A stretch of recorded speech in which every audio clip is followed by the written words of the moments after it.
Social మీడియాలో party నేతల మీద తప్పుడు వ్యాఖ్యలు ప్రలాపనలు చేసే సీమరాజా కిరాక్ ఆర్పి లాంటోళ్లను వదలబోమని చట్టం ముందు దోషులుగా నిలబెట్టి తీరుతామని అంబటి రాంబాబు హెచ్చరించారు. తనపైన తమ పార్టీకి చెందిన నాయకులు పైన సీమరాజా కిరాక్ ఆర్పి అసభ్యంగా పోస్టులు పెట్టడంతో పాటు అసభ్య పదజాలంతో దూషిస్తున్నారంటూ వైసీపీ నాయకులు మండిపడ్డారు. తీవ్ర అసభ్య పదజాలంతో లోకేష్ గారి ప్రోద్బలంతో పోస్టులు వీడియోలు పెట్టి మా గౌరవ ప్రతిష్టలకు భంగం కలిగే విధంగాను, సంఘంలో పార్టీలు మధ్యన చిచ్చు పెట్టే విధంగాను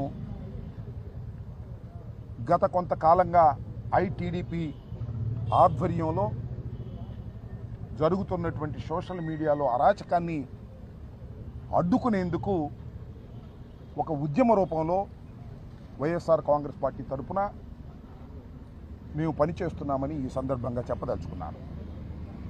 ముఖ్యంగా గతంలో 5 కంప్లైంట్స్ పోయిన సంవత్సరం నవంబర్ మాసంలో ఇవ్వటం జరిగింది. 5 కంప్లైంట్స్ కూడా పోలీసు వారు రిజిస్టర్ చేయలేదు. చేయకపోతే హైకోర్టుని ఆశ్రయించడం జరిగింది. హైకోర్టులో 4 కేసులు రిజిస్టర్ చేశారు. ఇంకో కేసు రిజిస్టర్ చేయలేదు.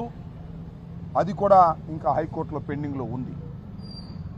ఇది ఇలా ఉంటే సీమరాజు అనే ఒక వ్యక్తి ఆయన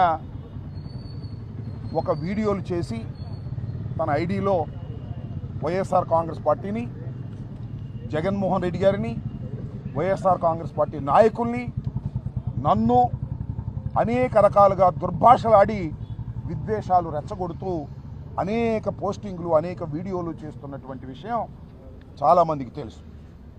దీని వెనుకాల టీడీపీ ఉండి నడుపుతూ ఉంది. పైగా ఆయన ఆ సీమరాజు అనే ఆయన పేరు వేరే చంద్రకాంత్ చౌదరిట. ఆయన మెల్లో వైఎస్ఆర్సీపీ జెండా కండువా కప్పుకుంటాడు.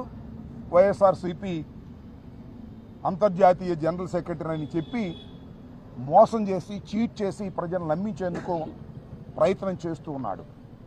ఆయన మీద గతంలో కూడా నేను ఇదే పోలీస్ స్టేషన్లో కంప్లైంట్ ఇచ్చాను. But police has not taken any action. Case కూడా రిజిస్టర్ చేయలేదు. మళ్ళా ఇవాళ నేను ఒక కంప్లైంట్ వారికి ఇచ్చి ఆ సీమరాజు అనే వ్యక్తి మీద కంప్లైంట్ డీటెయిల్స్గా ఇచ్చి నేను రసీదు కూడా తీసుకున్నాను. ఎందుకు రసీదు తీసుకున్నానంటే పోలీసు వారు రిజిస్టర్ చేయరని, చేయకపోతే న్యాయస్థానాలను ఆశ్రయించవలసిన అవసరం ఉంటుందని రసీదు తీసుకుని, రసీదు ఇవ్వటం అనేది వారి డ్యూటీ. ఏదైనా ఒక కంప్లైంట్ పోలీస్ స్టేషన్లో ఇస్తే రసీదు ఇవ్వాలి, నాకే కాదు ఎవరికైనా, కేసు రిజిస్టర్ చేసి విచారణ జరపాలి. కానీ మేము ఇచ్చినటువంటి కంప్లైంట్స్కి అలాంటి ఆదరణ పోలీసు వారి దగ్గర రావడం లేదు. కాబట్టి న్యాయస్థానాల్ని ఆశ్రయించవలసిందిగా మేము అనుకున్నాం. ఆ రకంగా న్యాయస్థానాల్ని ఆశ్రయించేటటువంటి కార్యక్రమం కూడా చేస్తూ ఉన్నాం. అది ఒక కంప్లైంట్. రెండవ కంప్లైంటు కిరాక్ ఆర్పి అట. అతను కూడా నా మీద చేస్తున్నాడు, గౌరవ మాజీ ముఖ్యమంత్రి గారి మీద చేస్తున్నారు, రోజా గారి మీద, వైఎస్ఆర్ కాంగ్రెస్ పార్టీ కార్యకర్తల మీద, నాయకుల మీద విచ్చలవిడిగా బూతులు వాడేటటువంటి ప్రయత్నం చేస్తూ ఉన్నారు. నేను ఈ మధ్యన పార్టీ ఇన్ పర్సన్గా న్యాయస్థానానికి వెళ్ళి 4 కేసులు రిజిస్టర్ చేసే విధంగా చేస్తే నేను న్యాయస్థానానికి వెళ్ళడాన్ని కూడా అసభ్యంగా బూతులు తిడుతూ వీడియోలో చేసి పెట్టారు. ఇది నిజానికి చట్ట ప్రకారంగా న్యాయస్థానాన్ని కూడా కించపరిచే విధంగా ఆ కిరాక్ ఆర్పి అని ఆయన మాట్లాడటం జరిగిందని ఈ సందర్భంగా నేను చెప్పదలుచుకున్నాను. వీరందరి మీద సోషల్ మీడియాలో ఎవరైతే వైఎస్ఆర్ కాంగ్రెస్ పార్టీ మీద దూషణ భూషణలు చేస్తున్నారో, చట్ట వ్యతిరేకంగా మాట్లాడుతున్నారో వారందరి మీద కేసులు పెట్టవలసిందిగా మేము కంప్లైంట్ చేస్తే పోలీసు వారు దాని మీద దృష్టి పెట్టడం లేదు. అదే వైసీపీకి సోషల్ మీడియాకు సంబంధించి ఎవరైనా కంప్లైంట్ ఇస్తే చాలు, లేనిపోని సెక్షన్లన్నీ వేసి వారిని నెలల తరబడి జైల్లో పెట్టి భయపెట్టేటటువంటి కార్యక్రమం చేస్తున్నారు. దీనికి వ్యతిరేకంగా ఒక ఉద్యమ రూపంలో మేము ఇవాళ ఈ కార్యక్రమాన్ని చేపట్టామని మనవి చేస్తున్నాను.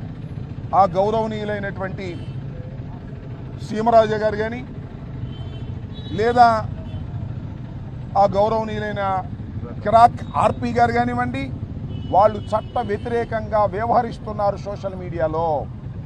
సీమరాజైనా సింహరాజైనా కిరాక్ ఆర్పి అయినా కిరికిరి కిష్టయ్య అయినా ఎవరైనా చట్టం ముందు సమానమే అనేది నిరూపించే తాపత్రయంలో మేము ఉన్నామని మనవి చేస్తున్నాం.